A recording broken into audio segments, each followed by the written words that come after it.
My sister gave a speech at my wedding and said she used to cry herself to sleep over being alone. Now look who paid someone to love her. My aunts burst out laughing. One even yelled, "Cheers to desperation." But then my husband turned to her. "Tell them how you tried to sleep with me." The gasps were immediate. By the time I was walking down the aisle, I already knew this wasn't going to be the wedding I'd dreamed of. Not because of Jonah. He was steady, kind, and everything I never thought I'd find. He held my hand when I doubted myself, reminded me that I deserved love, and never once treated me like I was too much or not enough. The problem was my family. It started subtly. My mom insisted we invite relatives I hadn't seen since childhood. My sister Maddie questioned the cost of the venue. Rachel, my oldest sister, says things like, "I hope this isn't one of those weddings where everyone pretends the bride didn't have a breakdown over being single 2 years ago." I thought they'd calm down. That maybe, just maybe, they'd surprise me with support. But the closer the wedding got, the more I realized they didn't want me to be happy. Not really. Not if they couldn't control the narrative. Maddie made snide remarks every time Jonah was around. She flirted with him right in front of me, brushing his arm, asking about his workouts, and dropping stories about her wild dating life that no one asked to hear. Jonah brushed it off. He didn't feed into it, but I saw the tension in his jaw every time she got too close. Rachel was quieter in her hampere. She'd say things with a smile like how lucky I was to find someone who didn't mind baggage, or how she wasn't sure about mixing bloodlines with Tennessee families, whatever that meant. And then there was my mom, who just kept saying, "Marriage is work, Naomi. You'll see," as though it were a warning, not advice. I didn't want to believe any of it would overshadow the day.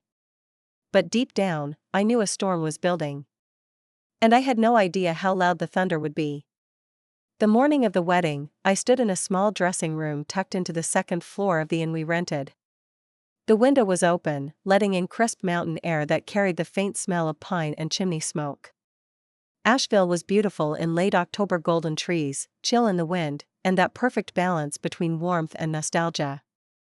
My dress hung from a hook near the window. I was already in it.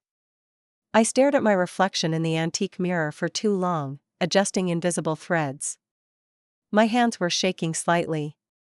My friend and maid of honor, Olivia, touched my arm gently. "You okay?" I nodded. Lied. "Just nerves." She gave me a look but didn't push.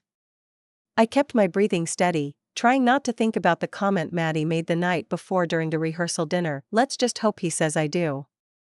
We all know Naomi has a habit of getting too attached too fast. Laughter. Not from everyone, but from enough people that it stung. Still, I walked down that aisle, and Jonah looked at me like I was the only person in the world. And for a moment, I forgot everything else. The ceremony was short, sweet, and filled with the kind of emotion you can't fake. He cried a little. I tried not to sob. We kissed. Applause. Relief. Then came the reception. I remember holding Jonah's hand tightly under the table as people gave their toasts. His best man spoke first, funny, heartfelt, and perfect. My mom stood next, offered a short, rehearsed speech about marriage and values that included more about her own marriage falling apart than mine beginning. I smiled through it. Then Maddie stood up. She didn't bring notes. She never needed a script to cause chaos. She raised her glass, swaying slightly from wine, and smiled too wide. "You know," she began, "Naomi was always the dreamer. The crier. The one who felt everything a little too deeply." People chuckled. I felt my stomach tense. "She used to cry herself to sleep," Maddie continued, looking directly at Jonah now. "Said no one would ever love her. That she was invisible. It was actually kind of sad." A few people laughed again, soft, unsure. And yet, here we are. Look who paid someone to love her. There was an audible shift in the room. Laughter. Real, cruel laughter. Aunt Belinda slapped her thigh. Another aunt raised her glass and shouted, "Cheers to desperation." My face flushed hot. My throat closed. I saw Olivia shoot up from her chair, about to speak, but Jonah stood first. He didn't raise his voice. He didn't need to. "Maddie," he said, calm and even, "why don't you tell everyone how you tried to sleep with me?" Silence. You could hear forks drop. Glasses trembled on tabletops. Every eye turned to Maddie, who froze, wine glass still raised, her face suddenly drained of all color. He continued, still calm. "Last Thanksgiving, Naomi had gone to the bathroom. You followed me to the hallway. You said, and I quote, 'If you ever get tired of the safe option, come find out what it's like to be with a real woman.'" Gasps. Literal gasps. Maddie lowered her glass slowly. "You're lying." But her voice cracked. "No," Jonah replied, still not raising his voice, "I just have a better memory than you expected." The room was still. A couple of his cousins looked between each other, wide-eyed. My mother's mouth was open slightly, as though she couldn't decide whether to scream or faint. Rachel stood abruptly and walked out. Maddie followed, tripping slightly on the hem of her dress. The moment Maddie disappeared through the double doors of the reception hall, a strange hush fell over the entire space. You could feel the weight of its tension. You could slice it with a cake blade. No one wanted to be the first to speak. No one wanted to pretend like what had just happened hadn't happened. I sat still, not because I didn't want to run, or scream, or cry, but because I couldn't move. My entire body felt numb. My skin tingles like the aftermath of a slap. I was fully aware of the 100 or so pairs of eyes flickering between Jonah and me, waiting to see if I'd crumble. But I didn't. I picked up my champagne glass, took the smallest sip I could manage, and smiled more out of disbelief than poise. Jonah slipped his hand back over mine under the table, and his thumb began tracing slow, steady circles into my palm. That tiny motion grounded me. That, and the flicker of rage I could feel starting to simmer just beneath my humiliation. They laughed at me. At my loneliness. In the years I spent wondering if something was wrong with me because I wasn't the loud one, the wild one, the girl everyone chased. And then, when I finally found real love, they still tried to make a punchline out of me. Aunt Belinda, still not reading the room, raised her glass again and tried to joke, "Well, I suppose every family's got their drama." No one laughed that time. My mother stood from the head table. Slowly. Methodically. She didn't say a word to me. Didn't even make eye contact. She just walked toward the doors where Maddie and Rachel had vanished. Her heels echoed across the dance floor like distant explosions. Jonah leaned over, barely above a whisper. "Want to leave?" I looked at him, his face calm, but his hand still trembling slightly in mine. He'd done that for me. Put himself on the line in front of everyone we knew. I could feel something shifting between us, not falling apart, but locking into place. A deeper connection forged in fire. "No," I said quietly. "Let's stay. Let them be the ones to disappear." The DJ, who had probably witnessed more than his fair share of wedding chaos over the years, wisely chose that moment to start playing soft instrumental music. It was just enough to break the silence and signal the transition back into something resembling a celebration. People started murmuring again. A few of Jonah's friends clapped him on the back when they passed our table. Olivia leaned in and whispered, "I have never loved Jonah more in my life." I laughed too loudly, maybe, but it felt good. Over the next hour, people gradually trickled back into the dance floor. Jonah and I had our first dance under the dim string lights while the rest of the guests watched, some still unsure if they were supposed to enjoy themselves or keep glancing at the door in case Maddie came storming back. She didn't. Neither did Rachel. And I was completely fine with that. When the cake came out, Aunt Belinda tried to corner me. "I'm sure Maddie didn't mean anything by it," she said, fork in hand, her mouth already chewing. I looked at her and finally said something I had never dared say before.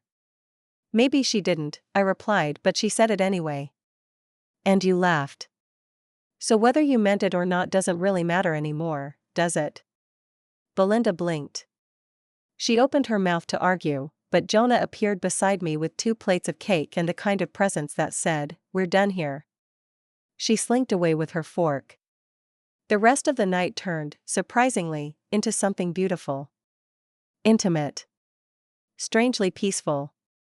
The people who really stayed were the ones who loved us, or at least respected us. The laughter that returned wasn't sharp or mocking, it was soft, genuine. A warm balm over the earlier chaos. I caught glimpses of who my real support system was. Jonah's mom dancing with his uncle, her silver dress catching the light. My college roommate, Melanie, dragged me into a ridiculous conga line. Olivia slowly danced with her fiancé, both of them sneaking glances at Jonah and me like they were witnessing something sacred. It wasn't the wedding I imagined. It was better. Not in spite of the fallout but because of it. And still, even as I clung to Jonah during our last dance, I felt a tension in my chest that hadn't fully unwound. A sense that things weren't done unraveling yet. Because weddings don't end with the final song. Weddings are just the match. The burn comes after. And I still hadn't decided if I wanted to fan the flames, or start building the fire. The morning after the wedding felt like standing in the middle of a field after a storm. Still. Heavy. Too quiet. Jonah and I had stayed in a small suite at the inn, nestled under a sloped ceiling and wrapped in white linen sheets. He was still asleep, his arms stretched lazily over my side, his chest rising and falling in a rhythm that soothed me more than anything else could have. But I couldn't sleep. My mind was too loud. The memories of Maddie's speech replayed like a scratched record, every word laced with poison, every chuckle from the crowd echoing like applause in my ears. I slipped out of bed quietly, pulled on one of Jonah's sweaters, and padded barefoot to the sitting room where the coffee machine hummed in the corner. The floorboards creaked under me, a reminder that this place was old, full of stories. I guess now it had one more. I didn't check my phone right away. I knew what would be waiting: damage control texts, over-explanations, half-hearted apologies. But once the coffee was in hand and the silence had settled deep enough into my bones, I turned it on. There were over 40 messages. The first was from Rachel: "Sorry about last night. Maddie got carried away. Let's not let this ruin everything." Then from Maddie herself, unsurprisingly, shorter: "We all said stuff. Can we talk?" And one from my mother: "This isn't how families heal. Call me." I didn't reply to any of them. Instead, I opened a message from Olivia. "Proud of you. You held your head high. I know that wasn't easy. But maybe now they'll finally see who you are."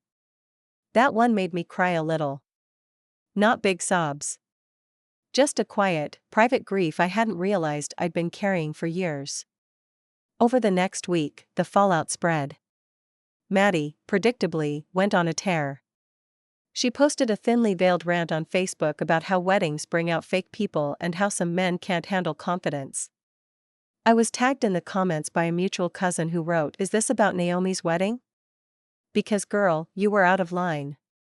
Rachel called me twice. Left voicemails trying to twist the narrative. You know how Maddie is. She doesn't filter. But she loves you. As if love was supposed to look like humiliation. Mom didn't call again. Instead, she sent me a 3-paragraph email about how Jonah should have spoken to her privately and that Maddie is going through a lot right now. The only line that acknowledged me at all was, "You're not innocent either, Naomi." That one hit me harder than I wanted to admit. But here's the thing: I wasn't innocent. I had let it happen for too long. I let them twist my silence into weakness.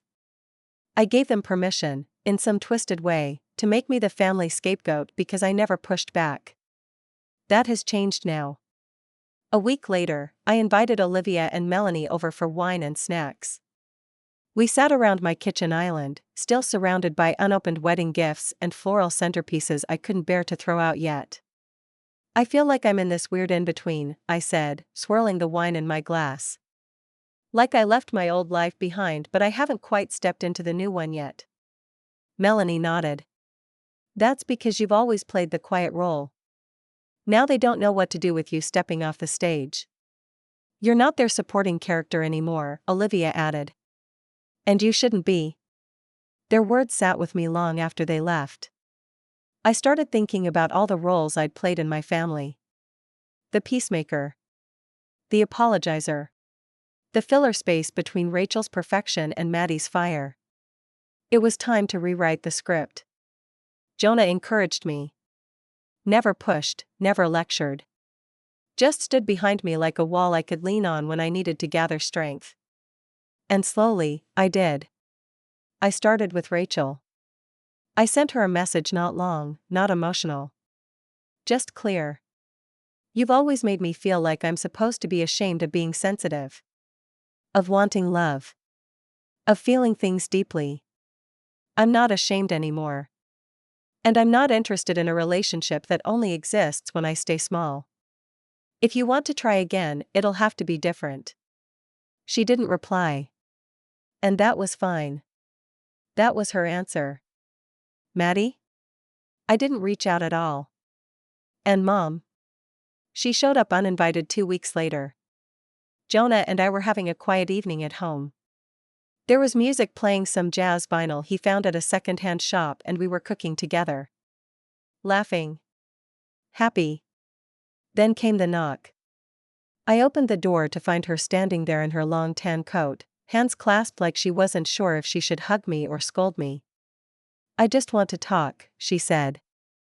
I let her in. We sat across from each other in the living room, the air between us dense with unspoken history. She stared at the floor for a while before saying, I didn't raise you to be so confrontational. I smiled, a little bitter. You didn't raise me to speak at all, Mom. She winced.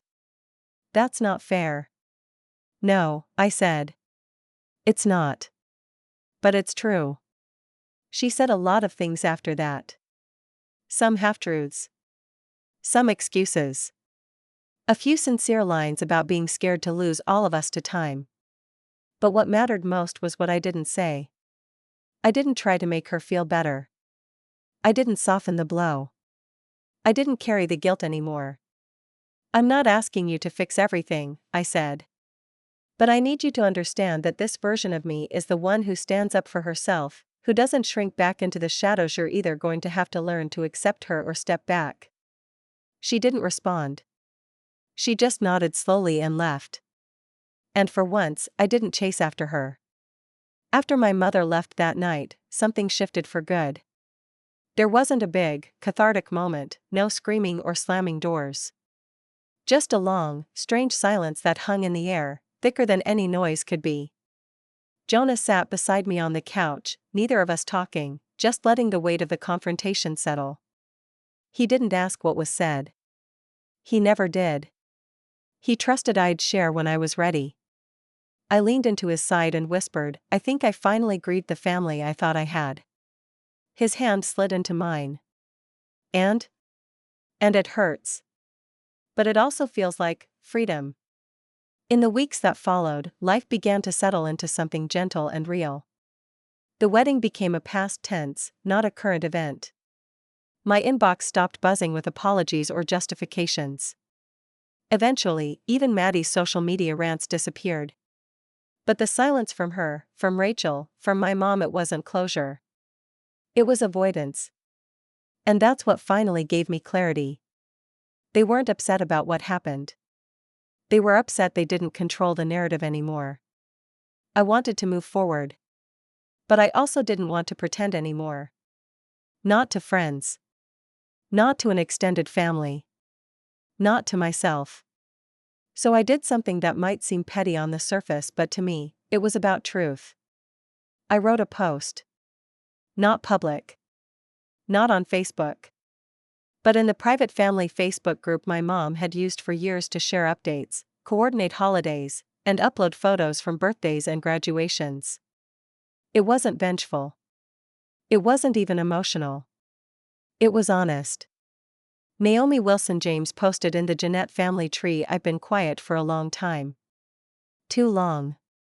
For anyone who was at the wedding, or heard about what happened, I want to clarify a few things. I didn't pay anyone to love me. Jonah and I built a relationship on respect, laughter, and care. The people who mocked me during my wedding exposed more about themselves than they did about me. What was said in those speeches and whispers wasn't just teasing. It was cruelty dressed up as humor. I don't find it funny anymore. I love my family. But love does not mean silence. Love does not mean tolerance of humiliation or betrayal. If I seem different now, it's because I am. I've spent years trying to be small, quiet, and digestible. That ends here. You're welcome to be in my life if you can respect the boundaries I've now drawn. But if silence continues, I'll take that as your answer, and I won't be chasing anymore. Naomi, I didn't check the comments for 3 days. I was too afraid. When I finally did, there were only a handful. A few cousins reached out privately to say they admired the courage. One even admitted she'd always felt like she had to choose between keeping the peace or telling the truth. Another shared that Maddie had made her feel small at her own graduation party years ago, but she never felt allowed to speak up. From the rest of the family? Silence. But this time, the silence didn't sting. It felt like space. Room to breathe. Meanwhile, Jonah and I were busy living. We went to farmers' markets. We painted the guest room. We argued over throwing pillows. We laughed over dinner when I told him I was seriously considering starting a small advice blog for women in their 30s trying to rebuild confidence. He loved the idea. Said it would give others the clarity I'd earned through pain. I called it The Quiet One Speaks. I wrote about the wedding. About loneliness. About what it means to grow up in a family where love is conditional. The blog didn't go viral or anything, but the messages started to come dozens, the hundreds mostly from women who had been the nice one, the peacekeeper, the one who never caused trouble. They all had stories. Pain. Anger. And a longing to finally speak. I didn't give them advice, exactly. I just told my story, piece by piece. It was the kind of revenge I never knew I needed. Not spiteful. Not loud. Just the truth. Spoken aloud, at last. 3 months after the wedding, I got a formal invitation in the mail. A baby shower. Rachel's. It came in a thick cream envelope, sealed with gold wax like it was from royalty. No handwritten note. No apology. Just my name printed on the front like nothing had happened. Like she hadn't walked out of my wedding without a word. Like she hadn't ignored every message, every attempt at real conversation for nearly 90 days. I sat at the kitchen table, staring at it, running my fingers along the embossed lettering. Jonah glanced over his coffee. You gonna go? I don't think so, I said. And it wasn't anger. It was just peace. The old me would have gone anyway. Would have shown up with a gift and a polite smile. Would have sat quietly through the games and the congratulations while a small part of me folded inward again. But not anymore. I picked up the envelope, turned it over in my hand once more, then dropped it straight into the recycling bin. No ceremony. No rage. Just a quiet decision that felt more satisfying than any dramatic confrontation ever could. The blog continued to grow. Not viral, not the overnight kind of success you see in movies, but slow and steady. Readers kept coming back, messaging me, telling me they'd sent my writing to their sisters, their mothers, their therapists. One day I got an email from a local women's group in Asheville, asking if I'd speak at one of their monthly events. The theme? Reclaiming your voice. I said yes without hesitating. The day of the event, I stood in a room filled with folding chairs, coffee cups, and women of all ages. Some in business suits.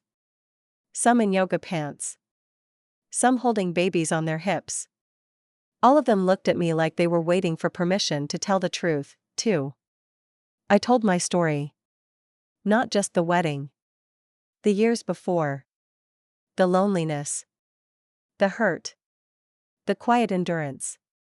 The guilt of growing beyond your family. The beauty of finding someone who sees you even when you're hiding. And I ended with this: I used to think strength meant being able to take it. Whatever it was, insults, dismissal, exclusion. But now I know strength isn't about swallowing pain. It's about refusing to call disrespect love. It's about making space where you are no longer the punchline. When I finished, no one clapped at first. They just sat still. Like they needed a second to breathe. Then the applause came, gentle, rising, real. Afterward, a woman maybe 20 years older than me came up, eyes glassy. She said, "I didn't know we were allowed to do what you did. Thank you for showing me that we are." The final closure didn't come in one clean moment. It came in dozens of tiny ones. Like the day I got a letter from Maddie, not an email, a real letter, mailed to my house. In it, she wrote that she was humiliated by her own behavior, that it took losing her sister to realize she had weaponized attention her whole life. She said she wasn't expecting forgiveness but hoped I'd know she was working on herself. I didn't write back. But I didn't throw the letter away either. I kept it in a drawer, not as a symbol of forgiveness, but of growth. Mine, not hers. Rachel never reached out again. My mother sent a Christmas card with a photo of her new church group and a Bible verse written inside. No note. Just scripture. And that was fine. Because by then, I'd built something stronger than tradition or guilt or shared blood. I had a home with a man who knew how to love softly but fiercely. I had friends who celebrated with me in zero conditions. I had a voice that I no longer whispered through. And I had peace, not the kind you beg for, but the kind you build. Revenge didn't come with screaming matches or public takedowns. It came with walking away. With becoming someone I was proud of. With living a life that was loud, honest, and completely mine. And sometimes when I'm alone in the garden, or writing late at night with Jonah asleep in the next room, I think about that moment at the wedding. When my whole life could have fractured. Instead, it broke open. And something better began.